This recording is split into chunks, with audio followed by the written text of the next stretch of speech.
here's how it all works. That was the first year. And then I wrote some other books, and then I got busy with business, and I put the book aside thinking there's no way to build a business on this book, so I'm not going to spend a lot of energy on this, and I got to provide for my family. So I put the book away.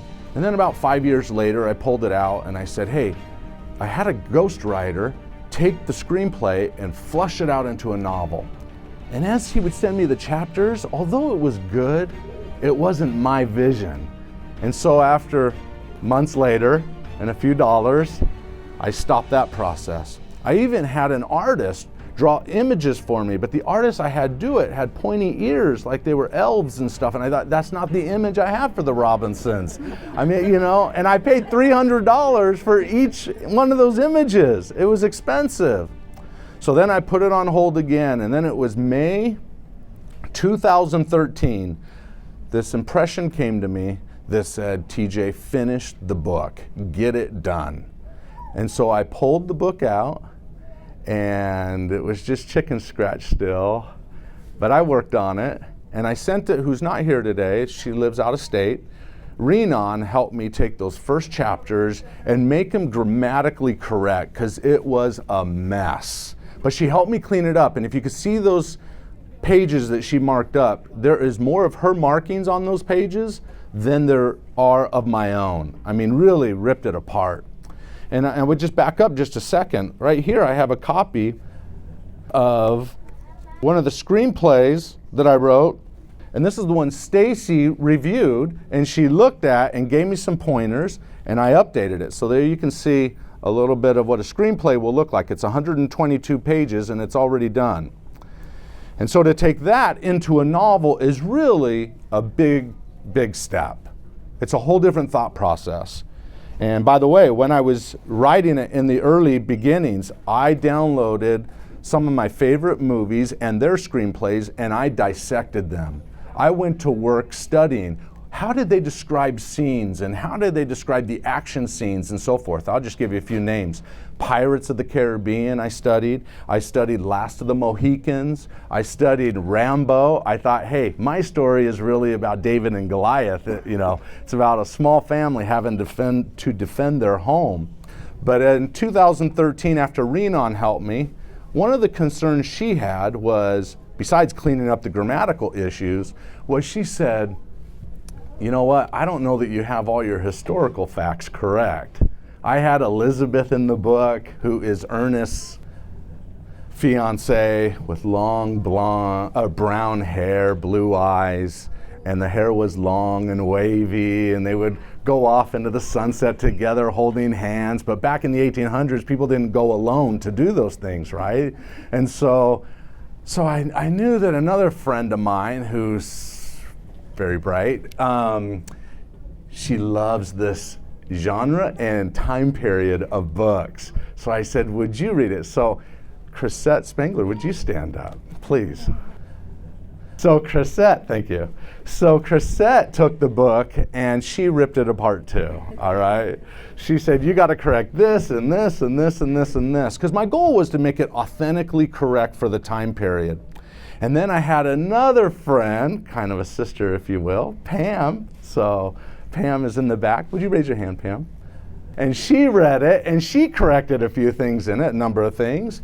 And there's probably another 15 people that helped me with it that are not here right now. But my message in saying that is, no one achieves a goal or a result in life without the help of other people. Particularly in my case would be my wife. So honey, you want to stand up real quick, just for the sake of it? All right. So that's just a little bit of the background. Let me just tell you a little bit of the story, because I think, oh, by the way, the attorneys told me early on, make sure you base it on the early editions of the book that are in the public domain and not on Disney's version. So I went out and I bought antique Swiss Family Robinson book. This is a book from 1818 that was written, okay? So it costs a little bit of money to get these antique books, but I had to make sure I stayed true and accurate to the original, which was my goal, was to keep it authentically true to the original book, although I carry a whole brand new original story through because it starts 15 years later. And I would just point out a little distinction that already If you go to Swiss Family Robinson on Wikipedia, there are some sequels that were done in the 1800s and one in 1900.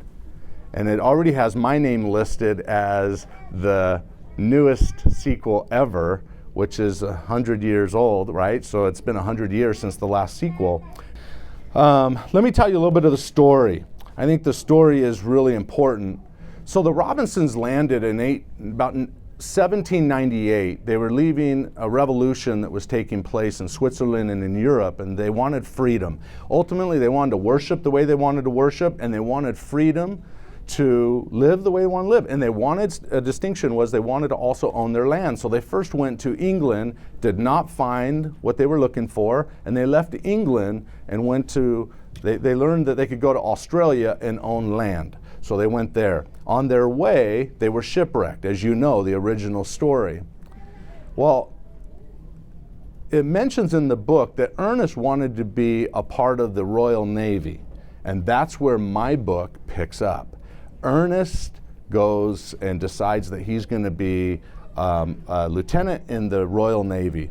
And 15 years later, he's 27 years old, and I kind of create my own new story. He has a fiancée named Elizabeth, and I'll give you a little sound right now. And I thought I would just share with you a little bit of the audio book so you could hear the beginning of the book and a couple parts in the beginning to get a little flavor of it and a little feel of it. And then I'll open it up for some questions. And then we also, just so you know, we hid a book somewhere in the store, and I'll stick around to sign books afterwards. And while I'm signing books, you can go scour the store somewhere way over there, and not in the DVD section, not in the music section, not in the kids' toys section, but there's a book that's a giveaway if you can find it, okay? And it's already signed and has a gold emblem in it. One thing, let me just say, one thing I wrote in If You Think You Can was this: achievers take action. Howard Schultz, Starbucks coffee founder and a chairman, asks, what distinguishes the talented person who makes it from the person who has even more talent but doesn't get ahead?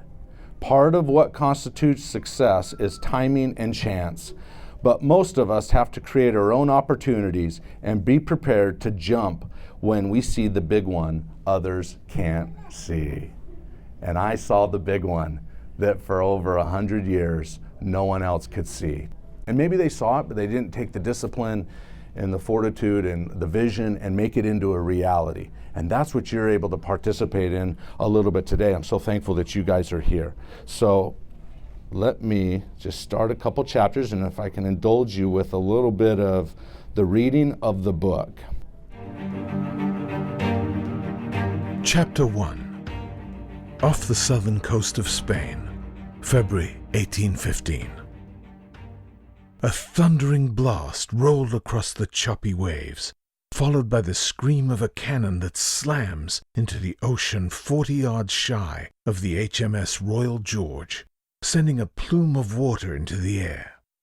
"We're being attacked! All hands on deck! To your battle stations!" commanded First Lieutenant Ernest Robinson. Whistles blaring, the midshipmen picked up the chorus. "We're being attacked! We're being..."